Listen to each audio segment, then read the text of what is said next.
नमस्कार, मैं डॉक्टर अक्षय प्रदेश चक्रपाणी आयुर्वेद की तरफ से आप सभी का स्वागत करते हैं आज की स्वास्थ्य चर्चा में। So today we'll be dealing with आहार विधि विधाना by आचार्य सर। और आहार निद्रा और ब्रह्मचर्य ये तीन टॉपिक्स एक साथ आयुर्वेद में त्रयोपस्थम के नाम से जाना जाता है। That means 3 सब pillars of life. इसमें आहार यानी कि everything that relating to food, यानी कि डाइट, फूड और हाउ यू ईट इट, कैसे खाते हैं, कब खाते हैं, ये सब आहार के नीचे ही आते हैं। और निद्रा was taken by Vaidya ji. It's in our channel, so you can check it out. And ब्रह्मचर्य is regulated sex. So अगर इन तीनों में से किसी एक पॉइंट का improper utilization से आपको disease आता है, and there is a high chance of getting disease if you indulge in either of the three, and proper indulgence in all the three leads to health. So we will move to rules for eating by Acharya Charaka, यानी कि इसमें श्लोक में बताया है तत्रैदम आहार विधि विधानम अरोगाणाम आतुराणाम शापि केशांचित काले प्रकृति एवं हिततमं मुंजनानां भवति। इसका मतलब ये होता है इरेस्पेक्टिव ऑफ अगर हेल्थी हो या किसी डिसीज से पीड़ित हो, इरेस्पेक्टिव ऑफ दैट अगर आप जो द फॉलोइंग स्टेप्स को फॉलो करेगा तो that will give benefit to your health condition. And all these are the following steps which will be taken, which will be explained in individual slides. So we will move forward. So first step है उष्ण, यानी उष्ण यहाँ जो बोला है उष्णमस्नीयत है श्लोक में ये कहता है, यानी कि the food should be taken freshly cooked or in warm condition. Warm condition जैसे it should be hot. Freshly cooked होना चाहिए और गर्म होना चाहिए। जो खाना हम खाते हैं वो हॉट होना चाहिए, क्योंकि इसी तरह गर्म जो फ्रेशली मेड फूड होते हैं वो डाइजेस्टिव प्रोसेस को स्टिमुलेट करते हैं एंड इसलिए गेट डाइजेस्टेड भी होते हैं। And most importantly it specifies वात दोषा एंड कफ दोषा in bulk form which obstructs digestion, not in the minute form but in bulk form. It obstructs digestion, so food should be taken in ushna condition, ushna form, यानी कि freshly cooked and garam भी होना चाहिए। And the second point also Acharya Charka is Snigdha. Snigdha यानी कि it should be unchosed, यानी कि the food should contain a minimum quantity of moisture or oiliness, यानी कि आप तेल या घी डालते ये सब होना चाहिए। It should not it shouldn't be too oily as well, so इसका भी ध्यान रखना चाहिए अगर खाना बनाते वक्त। It should not be too oily, it neither be too dry, and अगर ऐसे ही करेगा तो ये डोरमेंट डाइजेस्टिव प्रोसेस को स्टिमुलेट करेगा और इसी अब्जॉर्प्शन में हेल्प करेगा और nourishes the sense organs and आपको स्ट्रेंथ और कॉम्प्लेक्शन को एनहांस करेगा। And moving on to the next point, Matravat. Matravat means the food should be taken in proper quantity. The quantity neither should be too high or nor should be too low. तो इसका ध्यान तो जरूर रखना चाहिए, क्योंकि ज्यादा खाएगा तो भी दिक्कत है, अगर ना खाएगा तो भी malnutrition हो जाएगा। तो इसका it should be taken into consideration while eating, and अगर proper क्वांटिटी में खाएगा तो आपका बाउल मूवमेंट्स भी प्रॉपर हो जाएगा and does not disturb the agni. ये है मोस्ट इम्पोर्टेंट, क्योंकि डाइजेस्टिव फायर या agni is the factor which helps, it's the main factor which helps in the digestion of food according to Ayurveda. So food should be taken in proper quantity without overeating and as well as undereating. So this should be taken into consideration.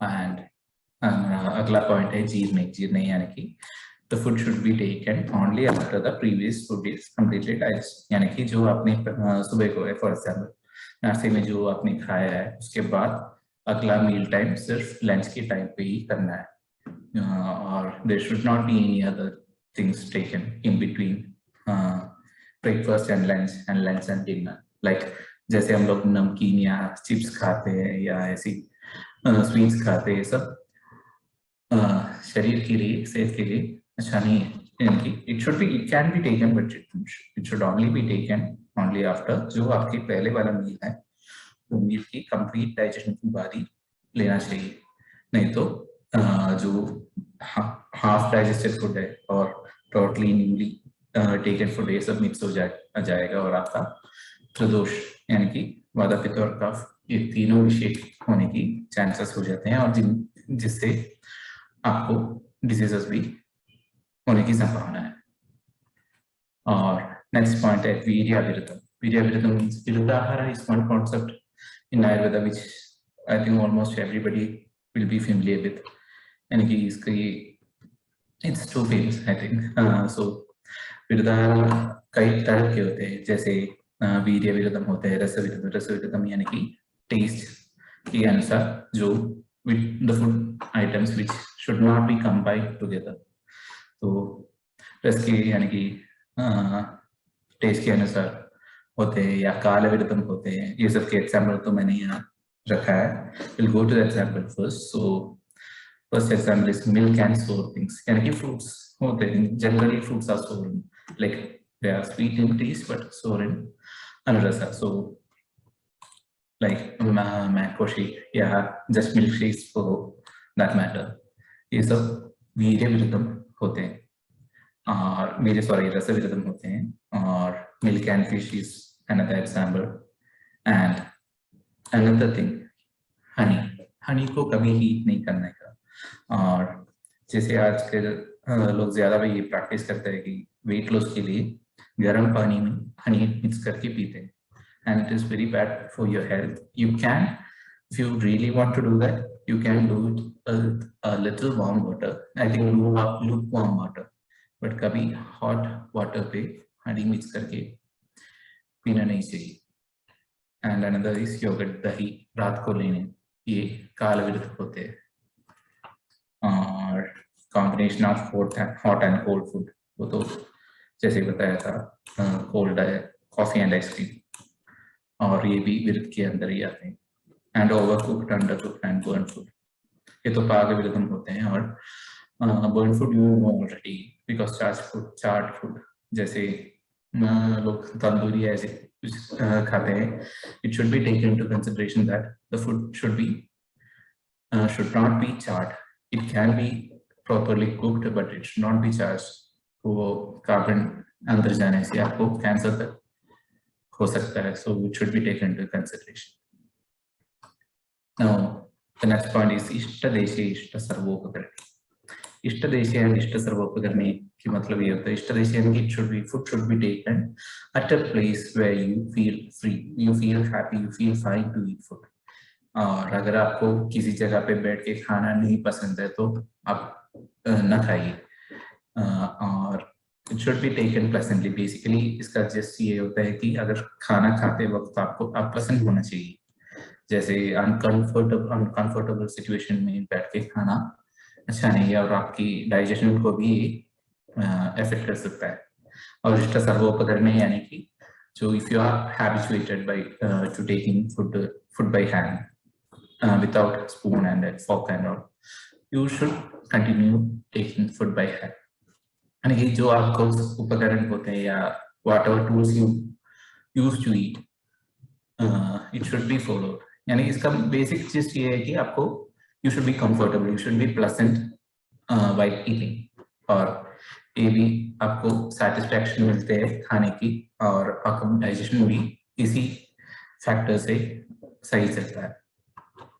ना अतिद्रुतम यानी कि it should not be taken too quickly यानी कि अगर जल्दी में या अगर किसी फूड आइटम आपको बहुत पसंद हो किसी वजह से आप जल्दी में बहुत सारे मिला के साथ खाएगा तो आपको बुखार होगा ही so you should be taking food in a proper way.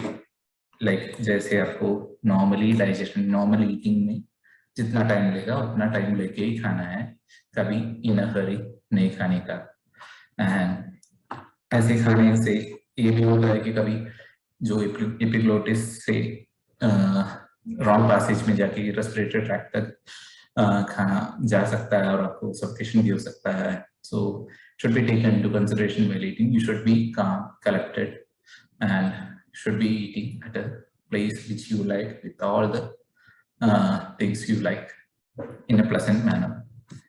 और जल्दी खाने से फूड की टेस्ट भी पूरा आपको डिटेक्ट नहीं होगा, या आपको फूड में कोई प्रॉब्लम है वो भी डिटेक्ट नहीं होगा, क्योंकि खाने के बाद ही आप सोचेगा कि मैंने क्या खा लिया। सो it should be taken into consideration while eating.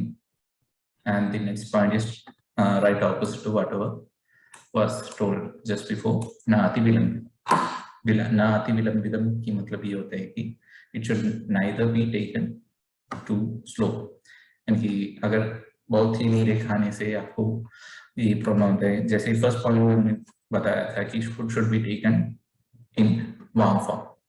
सो अगर खाना खाने के बाद आपने जो first part of the food which you eat is warm, but by the end you finish the meal, जो लास्ट पार्ट आपने खा लिया है वो तो कोल्ड ही हो गया होगा, और ये इरेगुलरली डाइजेस्टेड फूड की कारण हो सकता है, and it may also cause diseases. So food should neither be taken too fast nor be taken too slow. And the next point is अजलपन and आहसन। अजलपन का मतलब ये होता है कि खाना खाते वक्त आपको कुछ बातें करते ऐसे खाना नहीं खाना चाहिए, और आहसन की मतलब ये होता है कि you should not be laughing while eating। ये दोनों का बस नॉर्मल कॉमन सेंस से if you think with your common sense also, you can understand that there is a tendency that you are going to ingest food into your respiratory tract। यानी कि जैसे the previously ना आदिद्रतम में मैंने जो बताया था वही प्रॉब्लम यहाँ भी अराइज करते हैं, और there's a high chance that you take your food and it passes the epiglottis and go to your respiratory.